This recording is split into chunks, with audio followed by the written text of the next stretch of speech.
Teens have always dealt with tons of stress, but the past year has put a mountain of pressure on young people. As parents or caregivers, it's not always easy to understand how to navigate these waters. We talk to teens to better understand what they are going through and how to help them cope in a healthy way. There's so much stuff that went on this year. It's hard to believe that everything happened in 1 year. It seems like 5-year span for sure. I felt like I lost my job and I felt like I lost my friends in school. Even though it was still there, I couldn't physically see my friends. I couldn't be in school and I had to quit my job. I was working at a hospital. Well, I have a lot of friends who are part of the LGBTQ community who might not be in very supporting environments, and I think it's hard for them to not have their support system with them, and they might not be in a place where they're ever being called by their name or pronouns ever anymore. So I think that's hard for them. Because sometimes I think we put our mental well-being on last of the list because we're too busy taking care of other people and doing other things such as schoolwork, and we don't get a chance to say, how am I doing today?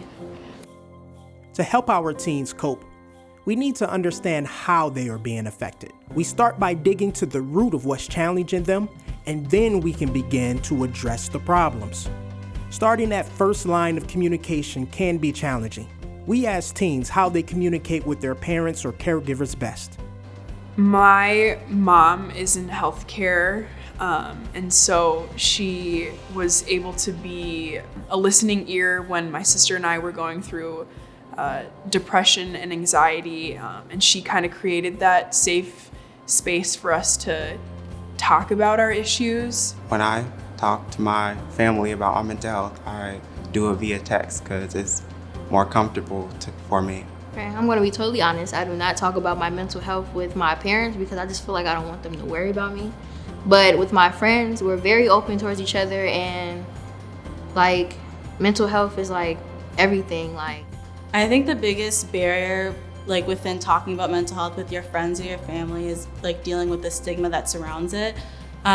Within your family, there might be some stigma with you being able to connect with your older family adults, just discussing what is mental health. Because sometimes there's a stigma that mental health isn't real for some reason.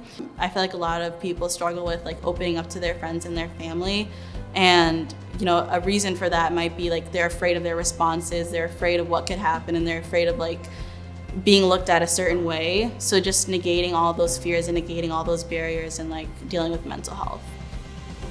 What I want is I want support. I don't want to be criticized, and I don't want to have judgment. I just want to be understood.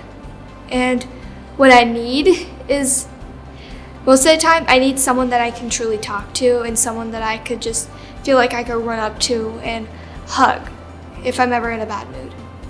I feel like when we're actively engaged doing activities we enjoy with my friends, it's easier to incorporate those types of conversations with it rather than just sitting on a couch asking how are you doing. It's kind of uncomfortable. Lastly, we ask teens what they need right now. What do our young people need from us? The biggest thing I need to support my mental health is patience from my peers.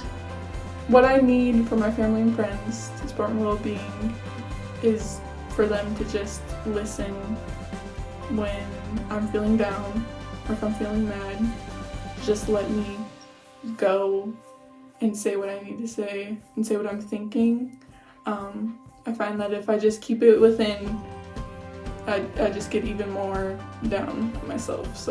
Or talk to their school counselor if they don't want to talk with their family, if it's uncomfortable. Going to my school counselor was a really good experience for me. It really helped me. It's okay to feel embarrassed, it's okay to feel sad, angry, but it's how you cope with it that really matters. We know this can be a hard thing to talk about with your teen. For more ideas and resources to begin the conversation, visit changetochill.org.